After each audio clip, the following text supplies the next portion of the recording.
Con esa Z, símbolo militar de Rusia en la invasión de Ucrania, ha respondido Gazprom a las últimas sanciones para vetar el petróleo ruso en la Unión Europea. La empresa energética estatal ha cortado hoy el suministro de gas a otros 2 operadores en Alemania y Dinamarca por negarse a pagar en rublos. De momento, el principal banco de Rusia habla de normalidad a la espera de que se haga oficial su exclusión del sistema de pagos internacional SWIFT. La Unión Europea ha golpeado a Rusia donde más le duele, en las exportaciones de hidrocarburos. Solo las ventas de petróleo suponen casi el 40% de las exportaciones de este país. Según las estimaciones europeas, Rusia perderá 800 millones de euros diarios. Según los expertos rusos, las arcas del Estado dejarán de recibir este año decenas de miles de millones de euros. Además, hay que tener en cuenta el efecto multiplicador, en forma de cierre de empresas y desempleo. Recordemos que este año la economía rusa sufrirá su mayor contracción en 22 años. Rusia lleva meses buscando alternativas al mercado europeo en Asia. Según los expertos, es irreal esperar que en el mercado asiático Rusia encuentre una sustitución a las ventas a los clientes europeos. Estados Unidos da un paso más en el envío de armas a Ucrania y Biden lo explica en un artículo en el diario New York Times. Ahora van a enviar también sistemas de lanzamiento de misiles más avanzados, guiados por satélite, más precisos, con gran movilidad y con un alcance mucho mayor, unos 75 kilómetros. Y esto es clave, puede suponer un cambio sustancial en el equilibrio de fuerzas en el frente. Ucrania los estaba pidiendo, pero hasta ahora Biden se resistía por temor a escalar el conflicto. Decía que no enviaría misiles capaces de impactar en territorio ruso.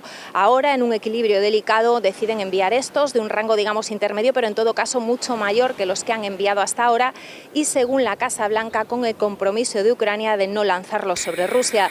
Estados Unidos se implica cada vez más en esta guerra y, consciente de que podemos preguntarnos hasta dónde va a llegar, Biden explica su posición en ese artículo. Dice que no buscan una guerra entre la OTAN y Rusia, que no van a intentar que Putin sea derrocado, que lo que quieren es que Ucrania pueda defenderse mejor y ser también más fuerte en la mesa de negociaciones. Y fíjense si el equilibrio es delicado, que el artículo se titula "Lo que Estados Unidos hará y no hará en Ucrania". También Alemania enviará material hacia Ucrania. En el debate de presupuestos de hoy, el canciller Olaf Scholz ha prometido enviar un sistema de defensa aéreo, el IRIS, y un ultramoderno radar de seguimiento capaz de detectar artillería. Según Scholz, esto permitirá a Ucrania proteger una ciudad entera de los ataques aéreos rusos. Con este nuevo anuncio, Scholz intenta quitarse la etiqueta de tibieza que le ha colgado la oposición alemana por su postura ante la guerra. Nos dirigimos a Bakhmut, primera línea del frente, trasiego de vehículos militares y señales que nos invitan a dar media vuelta. Una vez allí, cierta resignación en el ambiente. Nadie se ha molestado en limpiar o recoger lo que quedó en este instituto de idiomas que no abrirá el próximo curso. En Bakhmut podemos escuchar continuamente el fuego cruzado de cada uno de los bandos. Aquí vemos los efectos de uno de los misiles rusos lanzado desde el otro lado del frente. Vivir en esta ciudad ahora es realmente peligroso. De repente vemos a alguien en el tercer piso y subimos. Artem nos cuenta que el viernes pasado se marcharon, asustados por la evolución de la guerra, y 2 días después su casa estaba así. Es la mudanza más triste de su vida, o quizá la más afortunada porque siguen vivos y esperan un bebé dentro de 2 meses. Artem se emociona al pensarlo. Nos abordan en la calle unos militares a los que no podemos grabar. Es imposible luchar contra los rusos, no tenemos armas, dicen. Este doctor no quiere mostrar su cara, pero confirma la versión de los soldados. Cada día conduce una ambulancia hasta el frente y recoge militares heridos. Tiene miedo de que los prorrusos le delaten.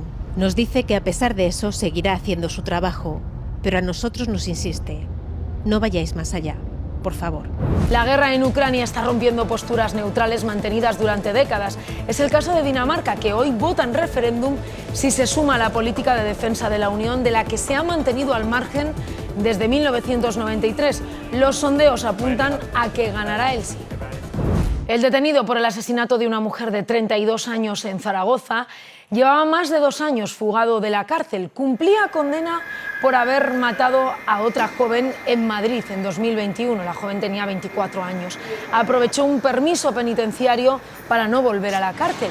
Las autoridades investigan si había relación entre la víctima y el acusado. Falta saber más detalles del crimen de Zaragoza, si finalmente se contabiliza como caso de violencia de género. De momento, en 8 días, más del 20% de los casos de violencia machista de 2022. El repunte preocupa. Igualdad ha convocado la semana que viene a las comunidades para analizar el problema. Sin duda, siempre tenemos que mejorar en la coordinación interinstitucional. Toda la información sobre las víctimas que nos pueda valer para protegerlas mejor, hay que intentar coordinarla incluso dentro del mismo sistema. Pero, ¿existe explicación para esta concentración de asesinatos machistas en tan pocos días? Algunos expertos hablan del efecto refuerzo. Aquellos hombres que están pensando en cometer el homicidio se ven identificados con la conducta del agresor y se ven reforzados en su intención. No es que surja la violencia a raíz del homicidio, sino que la violencia previamente existente se ve reforzada. Falta de formación, falta de sensibilización. Hay que trabajar para quitar esos roles y esos estereotipos de género. Es necesario, explican, repensar, reforzar algunas partes de los protocolos. Por ejemplo, el de la vigilancia del agresor. En Zaragoza, con antecedentes por matar a una mujer en 2001, el presunto asesino llevaba fugado desde enero de 2020. Es necesaria una verdadera y efectiva coordinación, porque de ahí que no dé la sensación de impunidad y sobre todo de desprotección, ¿no? En violencia de género no puede haber reinserción sin reeducación.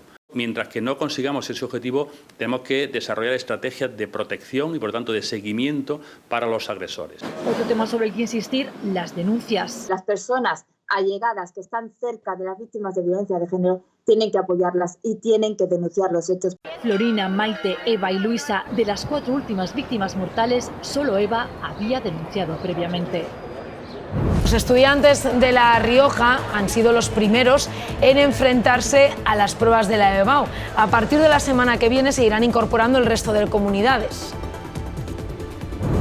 El barco pesquero gallego Piedras, con base en el puerto de Marín, ha naufragado en aguas del Gran Sol a causa de una vía de agua. A bordo iban 11 tripulantes que han sido rescatados en buen estado por otro buque, el Armavén 1.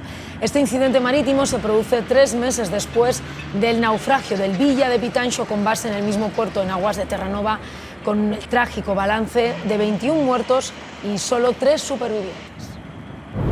Que hay muy poquito trabajo. Hay negocio, pero el negocio no está viniendo a esta empresa, está yéndose a otro sitio. Es lo que tememos, que al final se acabe privatizando.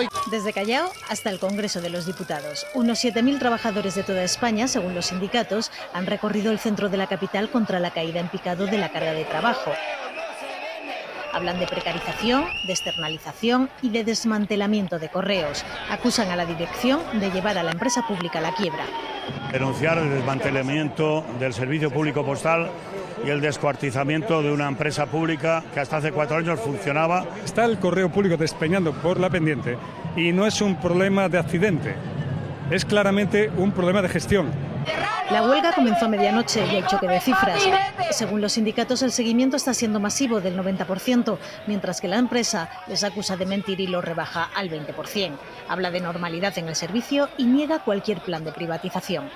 Correos es y va a seguir siendo pública. Ni se están cerrando oficinas, ni reduciendo servicios y, por supuesto, no hay ningún proceso de despidos. Correos recuerda que se acaba de aprobar una oferta con casi 8.000 plazas. Los sindicatos denuncian que es una regularización de puestos que ya existen y que la realidad es que se han perdido 7.000 empleos en 3 años. Hay quienes salieron a medianoche para celebrarlo después de 2 meses de confinamiento total. Otros llevaban aún más tiempo. Me siento raro porque llevábamos ya 78 días sin salir de nuestra urbanización. Hay mucha gente por la calle, hay bastante tráfico rodado, más del que yo esperaba. Y se ven, pues eso, no sé si escenas de normalidad, pero sí de gente que quiere celebrar que ha vuelto a recuperar su libertad.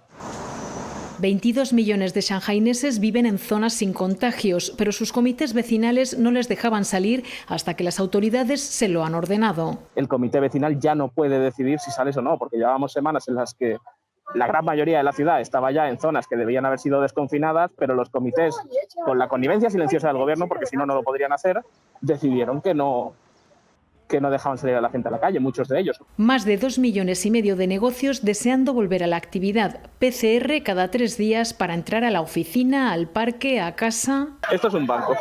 Y esto también, pues lo mismo. Cola para entrar, solo entran de uno en uno y enseñando el código.